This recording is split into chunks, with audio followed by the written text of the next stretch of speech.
Welcome to Jazz Piano Skills. I'm Dr. Bob Lawrence. It's time to discover, learn, and play jazz piano. Okay, before we go any further today, I want to take care of a little housekeeping and give you all a quick update regarding some of the technology madness that I'm sure some of you have experienced this past week trying to access some of the podcast packets and of course, other educational services available at Jazz Piano Skills. My apologies for this inconvenience, but here's the deal. The Jazz Piano Skills website and all of the educational content is being moved to a new, bigger and better server. So they tell me, right? A bigger and better. That's what they keep telling me. And I was told this migration would be a snap. No problem. It would be over before you know it. In fact, you won't even know it's happening, they told me.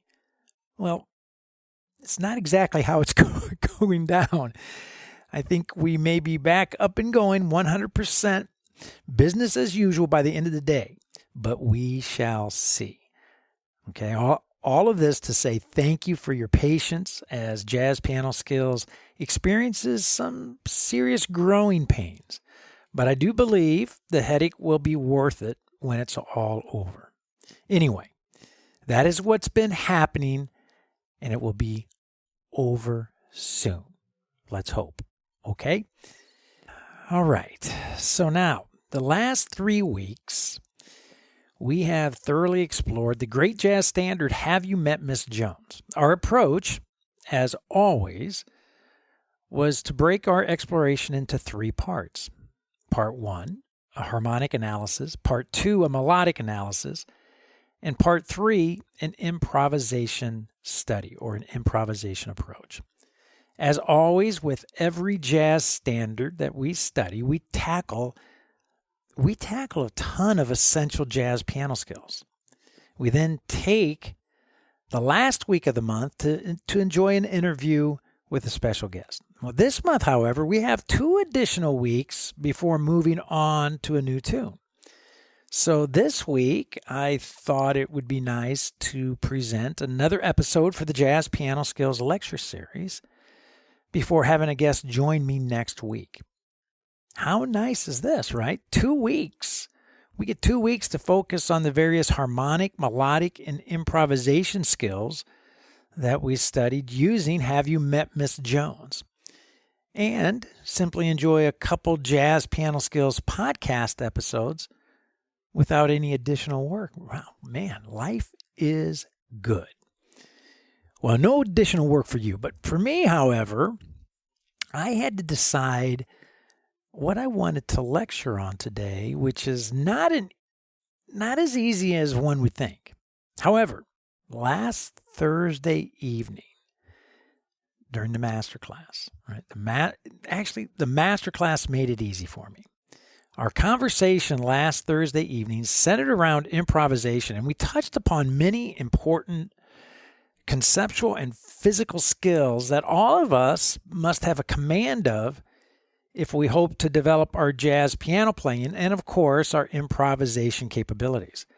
You know, after the master class concluded, I couldn't stop thinking about our stimulating discussion, and on the way home, and I mean literally on the way home in my car driving, I said to myself, that is exactly what I'm going to talk about Tuesday. I'm going to talk about simplifying improvisation with an episode titled Stop Thinking Way Too Hard. And boy, now more than ever, are we thinking way too hard, right? We think way too hard in this era of information overload. There's so much information now at our fingertips that, quite honestly, it's overwhelming and confusing. So many theories, so many concepts, so many books, so many websites, so many videos. All of these options so easily become like fishing line, tangled together so tightly that we end up feeling like we just stepped into jazz quicksand and we're sinking quickly with no conceivable way out. I get it. And that is precisely why last week's masterclass fired me up and why I want to devote this podcast episode to simplifying improvisation. So today, you are going to discover a study and practice approach to simplify improvisation so you can stop thinking way too hard. And you're going to learn how music works so you can, say it with me, stop thinking way too hard. And you're going to play several improvisation exercises designed to help you, again, say it with me, stop thinking way too hard. So as I always like to say, regardless of where you are in your jazz journey, a beginner, an intermediate player, an advanced player, or even if you consider yourself a seasoned and experienced professional, I promise you, you're going to find this Jazz Piano Skills podcast lecture immensely beneficial as we embrace the challenge of simplifying improvisation so that we can stop thinking way too hard. But before we dig in, as always, I want to welcome first-time listeners to Jazz Piano Skills. If you're new to the podcast, if you're new to Jazz Piano Skills, welcome. I want to invite you to become a Jazz Piano Skills member. Your membership has many perks, many privileges. You will be able to access the premium content for all of the weekly podcast episodes, right? Premium content helps you thoroughly and correctly discover, learn, and play the jazz standard that we are currently exploring, right? For example, as a Jazz Piano Skills member, you'll have access to the past, current, and future educational weekly podcast packets. That's, of course, if the server is working, but that's another story. You'll have access to the podcast packets, the illustrations, the lead sheets, the play-alongs, the backing tracks, right? Designed and developed to help you get the most out of every weekly podcast episode.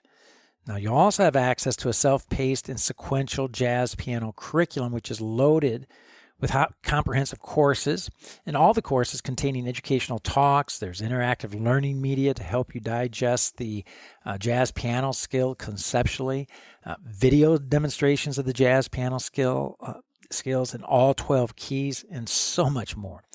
You also have a reserved seat in my online weekly masterclass, which is held every Thursday evening. And if you can't attend the masterclass, no problem. The masterclasses are recorded, and you can watch and rewatch the video of the class whenever and as often as you wish. It's very nice. You also have access as a premium content member. You also have access to the online interactive fake book, which contains must-know jazz standards, all of them with excellent chord changes, chord scale relationships mapped out, harmonic function analysis as well. There's listening suggestions as well as historical insights. As a Jazz Piano Skills member, you can also hang out with some old jazz friends and make some new jazz friends in the online private Jazz Piano Skills community, which hosts a variety of engaging forums. And finally, last but not least, your Jazz Piano Skills membership grants you unlimited private, personal, and professional educational support whenever and as often as you need it. All of these privileges, all of these amazing perks are waiting for you to help you discover, learn, and play jazz piano. So check it all out at jazzpianoskills.com and become a member and begin enjoying premium podcast content as well as all of the other privileges that I just mentioned. Of course, once you land on the site and you're poking around a little bit, if you have any questions, please do not hesitate to contact me. Reach out. I'm always happy to spend some time with you, answer any questions that you may have, and help you in any way that I can. Now, typically at this stage of the podcast episode, I'd like to answer the question of the week. However, I'm going to skip this segment this week so we can get after simplifying improvisation And of course, stop thinking way too hard. So we got a lot to get done today. Now, it was actually last week's question of the week that ignited the great conversation that we had in the Jazz Piano Skills Masterclass last Thursday evening that inspired me to devote an entire podcast episode to simplifying improvisation. And if you recall, last week's question dealt with the challenge of practicing improvisation and feelings of being overwhelmed during the process. You may also recall that I approached answering the question by assuring everyone that the difficulty in developing improvisation skills did not stem from a lack of technique or rhythmic issues, poor ears, or not enough transcribing. Instead, I proposed that the number one challenge for all aspiring jazz musicians wanting to develop solid improvisation skills is their solidification of an accurate and simple conceptual understanding of how music works. In other words, we all need to stop thinking way too hard. I went on to stress that if you do not have an accurate and simple conceptual understanding of how music works, you will chase one theoretical idea after another, after another, after another. You'll chase one book after another, after another, after another. You'll go to one website after another, after another, after another. You'll watch another video after another, after another, after another. You'll purchase another app after another, after another, after another, all in hopes of finding the mythical jazz improvisation secret. The secret, the treasure chest with the secret inside it. That once you find it, all you have to do is unlock it, open it, and the jazz improvisation mystery will finally be over. The puzzle is solved. Well, I hate to break it to you. We all know this to be untrue. And yet, we all fall into this treasure hunt trap. Let's admit it. We all do. We fall into this treasure hunt trap, which only leads to what? To becoming overwhelmed and frustrated. Why? Because this kind of wild goose chase approach leads us to thinking way too hard. That is why having an accurate and simple conceptual understanding of how music works and how improvisation works, it will govern everything that you do on the piano, everything. It reveals what and how to practice and guides your practice in such a way that it prevents you from running down blind alleys. It allows you to stop thinking way too hard. Now, without an accurate and simple conceptual understanding of how music and improvisation works, you're just simply grasping at straws, hoping something magical will happen. I went on to present a very concise outline of what an accurate and simple conceptual understanding of music and improvisation, what it looks like, right? So let's do a quick review. Number one, music consists of 12 notes. That's it, 12 notes. So in other words, what's important about that is we have a finite tuning system. It only presents 12 notes. And something finite cannot give birth to infinite possibilities.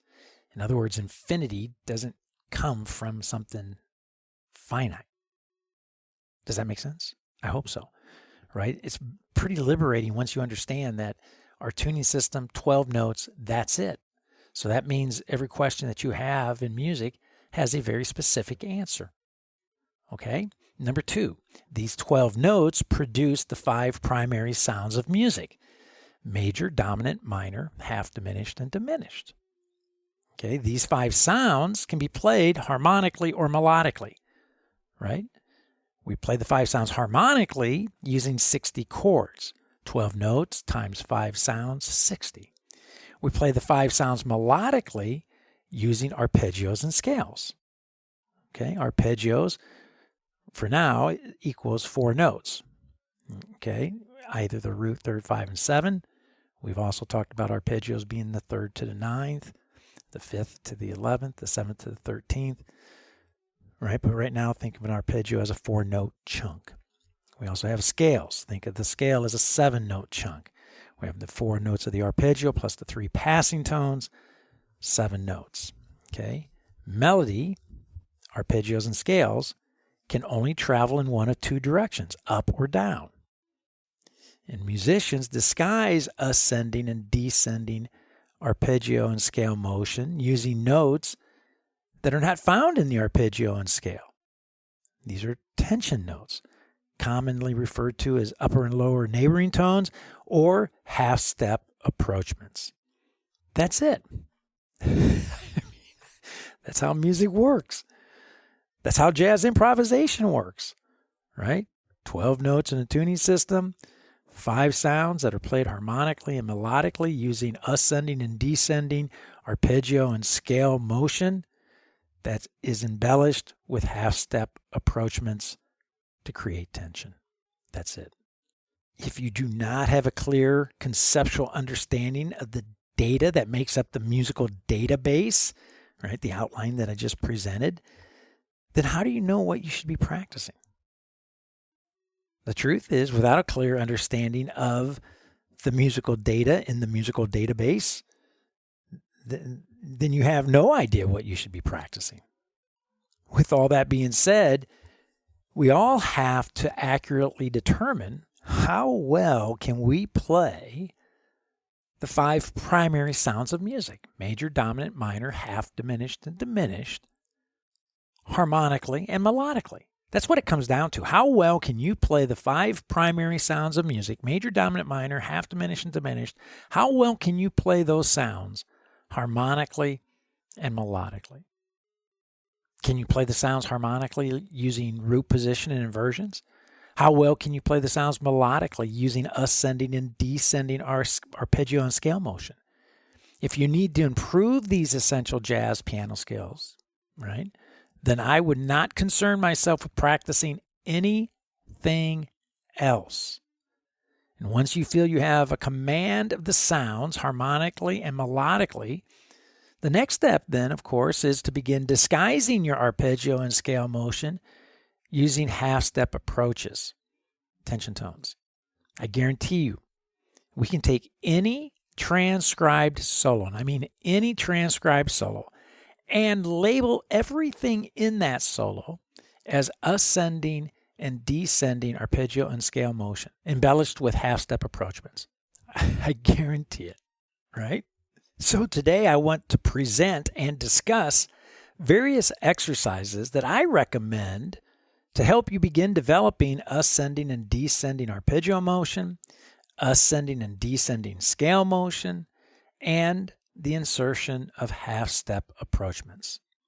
It only makes sense that if when looking at transcribed solos of the great jazz musicians, in doing so that we discover ascending arpeggio and scale motion with the insertion of half-step approachments to create tension, then I think we should intentionally begin practicing, ascending and descending arpeggio and scale motion with the insertion of half-step approachments.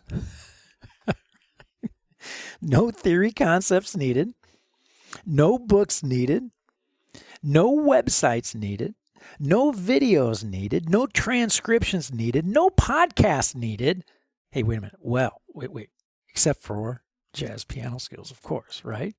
Except for jazz piano skills. But you get my point, right? You get my point. We think way too hard. So the educational agenda for today is as follows. I'm going to present 5 exercises. Is that right? 5? 1, 2, 3. Yes, 5 exercises that I use to practice arpeggio motion, scale motion, and half-step approachments. And these exercises are as follows. Number 1, I like to call it solo changes.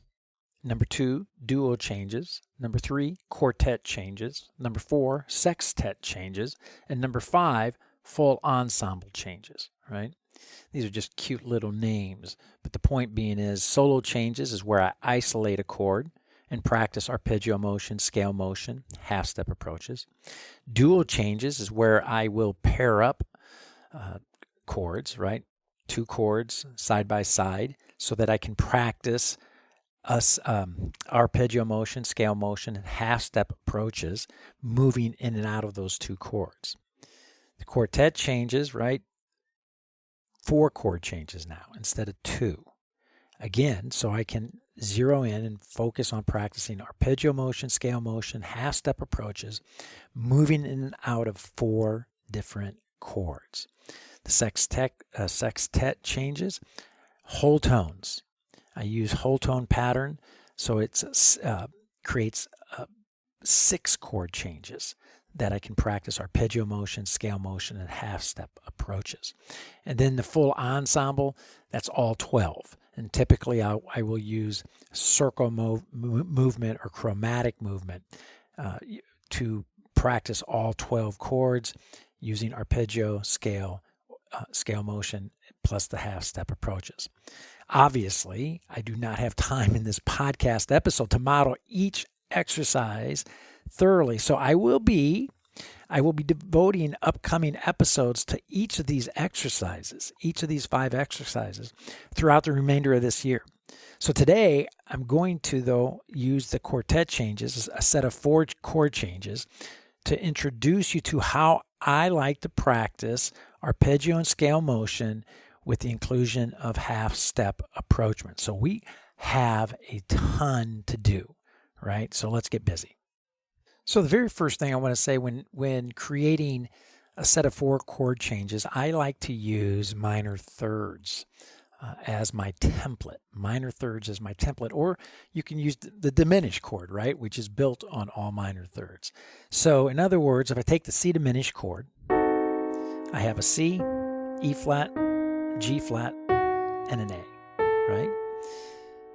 I have those 4 notes that comprise the diminished C diminished chord, and those will be my roots. So today what I'm going to do is I'm going to focus in on the major sound. So in other words, I'm going to focus on playing C major, E flat major, G flat major, and A major. Those are going to be my 4 chords that I utilize today to practice my arpeggio motion, my scale motion, my half-step approaches, okay? And again, for the sake of time today, I'm going to model everything using arpeggio motion, so you get the idea of how I think and work through these 4 chord changes using ascending, descending arpeggio motion, and then eventually the inclusion of the half steps, okay? But whatever you hear me doing today with arpeggio motion is exactly how I would approach it if I were using scale motion as well, okay? Same process. So what I want to do, the very first thing I want to do is I'm going to play each of these chords, C major, E flat major, G flat major, and A major, 2 measures each. I'm going to use a bossa nova groove today. Pretty relaxed tempo of 120. Anytime that I start working on a specific skill, I like to use the bossa nova groove because it's a straight 8th feel. Okay, to me, it's just easier for me to lock into that feel and focus on the skill at hand that I'm trying to get under my hands. Okay, so I'm going to use, again, bossa nova groove about 120, and each chord will be set up and played for 2 measures each. So I have an 8 measure exercise, right? 2 measures for C major, 2 measures for E flat major, 2 measures for G flat major, and 2 measures for A major. Okay, so the first exercise I want to do is I want to focus on ascending movement, ascending motion, all the way through all 4 chord changes. So an ascending line moving from a C major through E flat major, through G flat major, through A major. And the way I'm going to do this, I'm going to start with my C major in root position. So I'm going to play C, E, G, B. The next note, the closest note found in E flat major on the ascending side of that B is the note D. So now I continue with the note D and unfold my E flat major chord. The closest note on the ascending side of that B flat that is found in the G flat major chord is the note D flat. So now I begin on D flat and I ascend through that chord. The next note on the ascending side that is found in the chord A major, that is the closest to my B flat, is the C sharp, and now I'll start there and unfold my A major.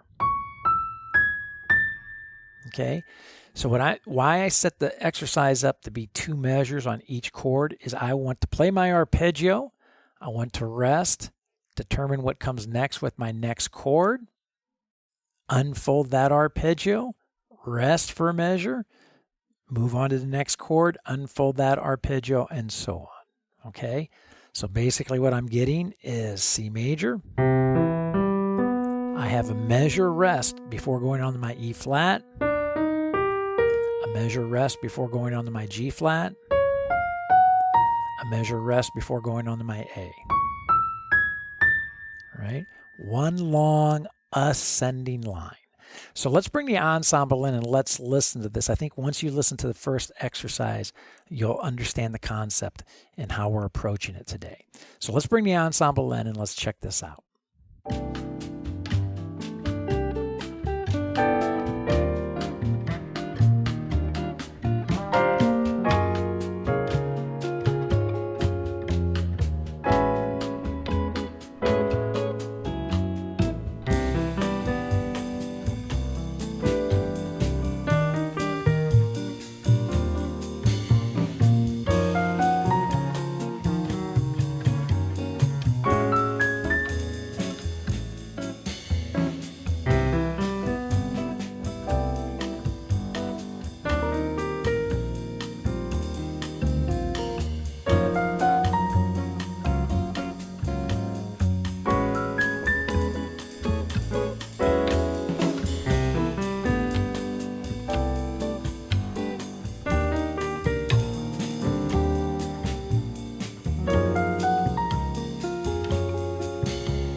See?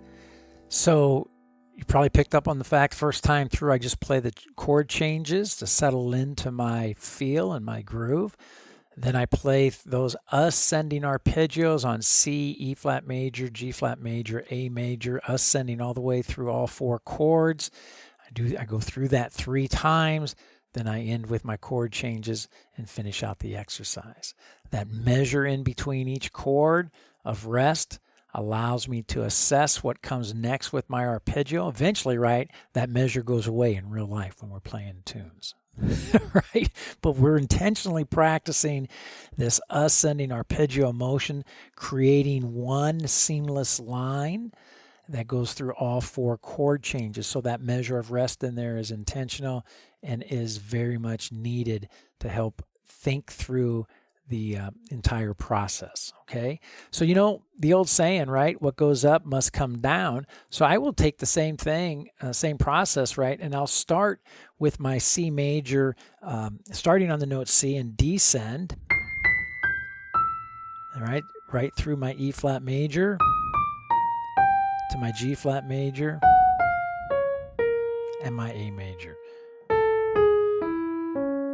Right. We'll goes up must come down. So let's bring the ensemble in and let's listen to this as well. And again, 2 measures each with a measure rest after I play the arpeggio to assess what comes next. So here we go. Check it out.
Very nice. Now, just a little side note, this will be the easiest of the exercises. Playing everything, all 4 of those chords are going to be actually played in first inversion coming down, right? So you'll probably pick up on that rather quickly as you start doing this exercise, but that's okay, right? You still have to see this descending line moving through C major, E flat major, G flat major, A major.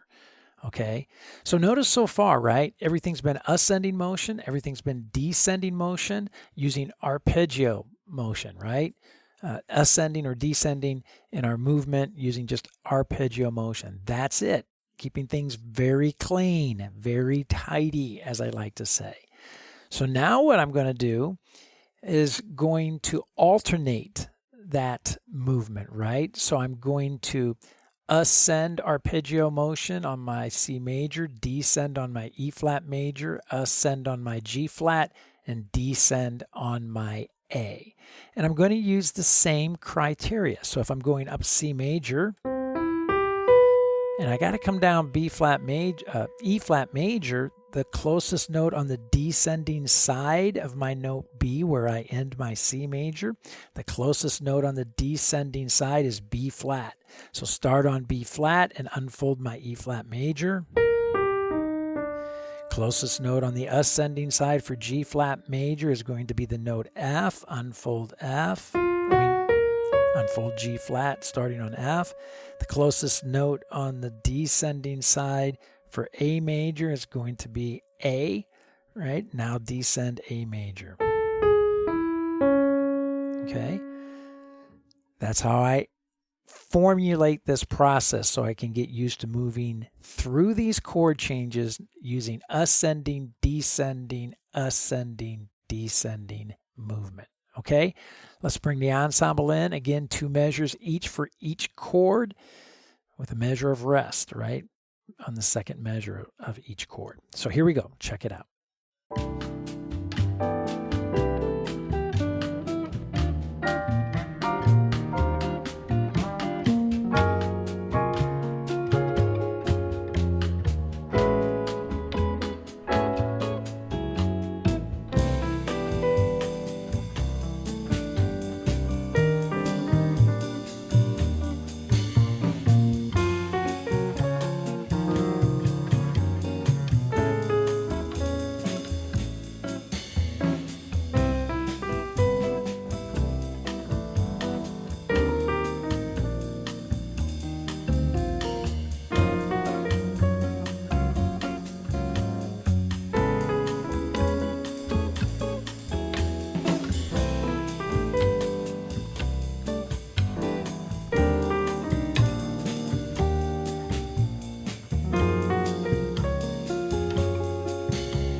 Yes, indeed, right?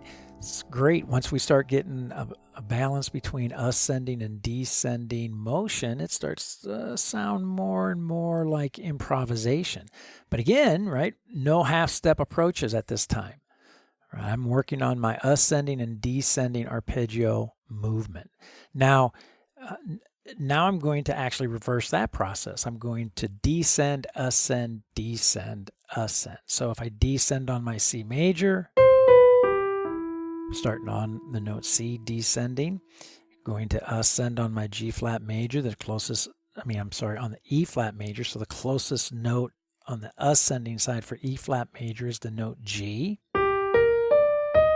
Closest note on G flat major on the descending side is D flat. And the closest note on the ascending side belonging to A major is the G sharp.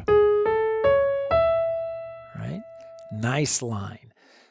Descending, ascending, descending. So let's bring the ensemble back in and let's check out how this sounds.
Very nice. So far we've done our minor third pattern, C major to E flat major to G flat major to A major. We have focused on arpeggio motion, ascending through all four of those chords, descending through all four of those chords, then alternating our motion, our movement, going ascending, descending, ascending, descending, then descending, ascending, descending, ascending.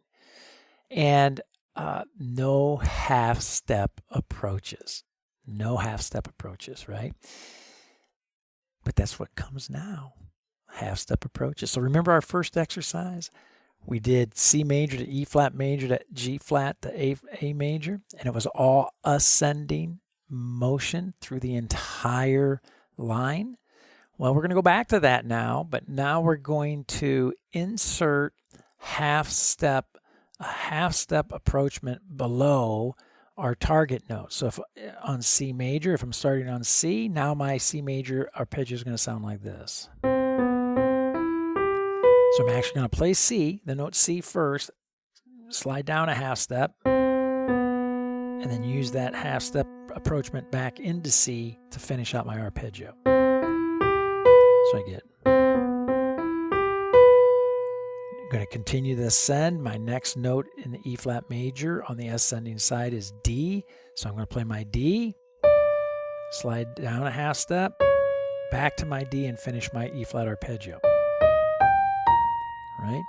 So I'm going to do that exact same approach for G flat major and A major. So I'm playing what I played the very first exercise. I'm playing it again, but now I'm intentionally inserting a half step to the entry note of the arpeggio for each chord. Let's listen to it. You'll hear it, okay? Let's listen to it. Check it out.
Wow, right? Starts to sound completely different with the insertion of a half step below a specific target note, okay? Starting to sound more like jazz improvisation. So now we're going to do descending movement all the way through all 4 chords. Again, exercise number 2 that we did earlier. And we're going to do the exact same thing. We're going to insert half step movement after we hit our entry point. All right, so our C major arpeggio descending now is going to sound something like this. Going to our E flat, to our G flat, to our A. Right? So let's bring the ensemble in. Let's check out what this sounds like.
Yes. What a difference, right? Adding that half-step approachment, that little bit of tension begins to camouflage our straightforward arpeggio motion, right? So now what I want to do is do that exact same thing, except I want to use ascending, descending, ascending motion with our half steps, right? So now our C major is going to sound something like this. E flat's going to be my G flat, and then my A. Again, we're using the approach that I'm going to use the note on the ascending side, or on the closest note on the ascending side, or the closest note on the descending side, depending on which direction I'm heading, moving into each of these chords, okay? So let's bring the ensemble back in. Let's check this out and see what we think. Here we go.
Right, so now when we get ascending, descending motion back to back with our half step approachment to create a little bit of tension, talk about starting to sound like improvisation, and indeed it is, right? Because is the formula. This is how we create interesting melodic lines, whether those melodic lines are composed or improvised. Again, all we have is arpeggio, scale motion that goes up or comes down. That's it.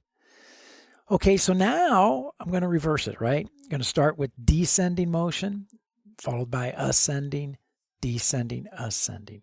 And once again, I'm going to insert a half-step approachment after I play my entry point and move through each of these chords, always looking for the closest note in the next chord from where I'm located, right? Whether it be on the ascending side or descending side. So let's bring the ensemble in once again and listen to this descending, ascending, descending motion, arpeggio motion with half-step approachments. Okay? Here we go.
Love it. Absolutely love it. You know, I get asked by students quite often when I lay out a practice agenda or a practice approach such as this, that's very formulaic, it's very structured, it's very predictable because you set up the variables ahead of time so you know exactly what you're going to be doing, right?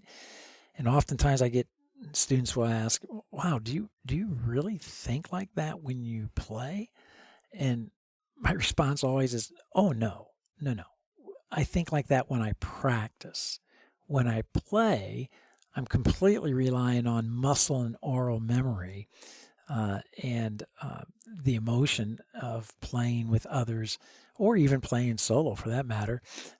I'm relying on muscle memory, whether that be physical hands memory or oral memory, right? But you can't develop muscle memory or oral memory without having some approach that you have practiced that helps cement that for you, right?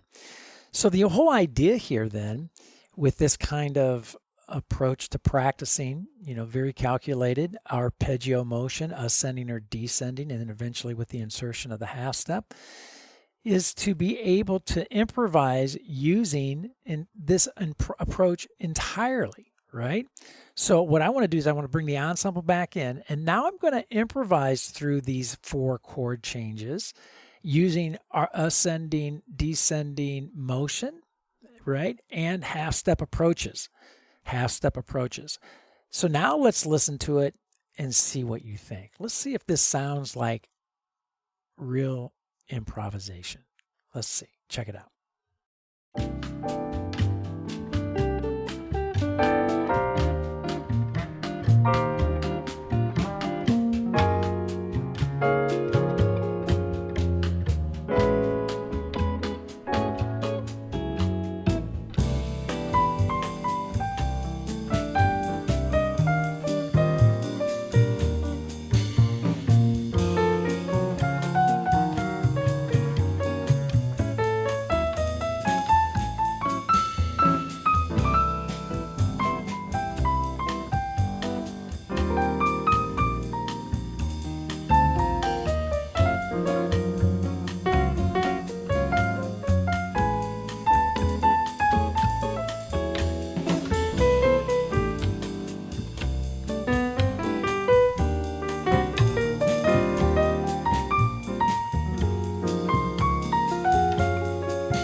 Well, I think it sounds like real improvisation, right? In fact, I tell students, and I mentioned it earlier in the podcast, if you are at the stage where you're working on learning how to play the 5 primary sounds of music, major, dominant, minor, half, diminish, and diminish, using arpeggio motion, ascending and descending arpeggio motion, that's a fantastic place to be, because the reality of it is you could go out and solo all night long working off arpeggio motion and half-step approaches to the target notes within your arpeggio motion, and you'd sound fantastic. I promise you, you would sound fantastic. And on top of that, you can stop thinking so hard, right? Because there you have it, right? It's important to keep in mind that, right, these melodies, whether they're composed or whether they're improvised, can only use arpeggio and scale motion that ascends and descends, right? We decorate our ascending and descending arpeggio and scale motion using what? Using the upper and lower neighboring tones called half-step approachments. So again, stop thinking so hard. This is it. This is it. And today, I demonstrated how I like to focus on a motion, like arpeggio motion, a direction, ascending or all descending or some combination, right?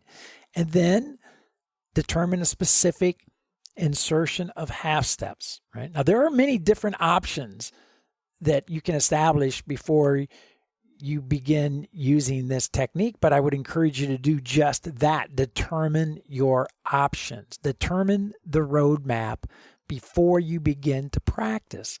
In other words, are you going to focus on arpeggio motion or scale motion? Are you going to focus on moving in one direction or alternating directions? What target note are you going to use for inserting a half-step approach, right?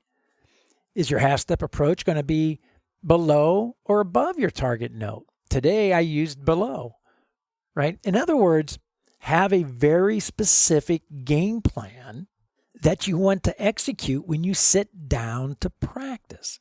Otherwise, if you do not, you will end up doodling and not maximize your practice session to gain maximum results.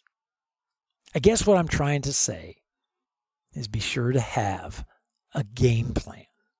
Well, I hope you have found this Jazz Piano Skills podcast lesson, Stop Thinking So Hard, an exploration of simplifying improvisation. I hope you have found it to be insightful and beneficial. Don't forget, I will see you online Thursday evening at the Jazz Piano Skills Masterclass.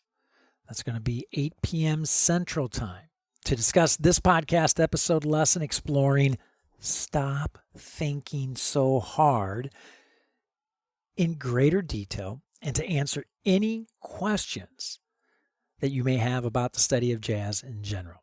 And if you cannot make the class, right, you can always watch the video of the class, which you will be able to access through your Jazz Piano Skills account, through your dashboard. If you have any questions, please post them in the Jazz Piano Skills forum so all the members can benefit. And if you need to reach me, you can do so. My office number, you can do so by phone. My office number here at the Dallas School of Music is 972-380-8050. My extension is 211. If you prefer email, my email address is drlawrence, drlawrence @jazzpianoskills.com, or you can use the SpeakPipe widget that is found throughout the Jazz Piano Skills website. Well, there is my cue. That's it for now. And until next week, stop thinking so hard. And most of all, have fun as you discover, learn, and play jazz piano.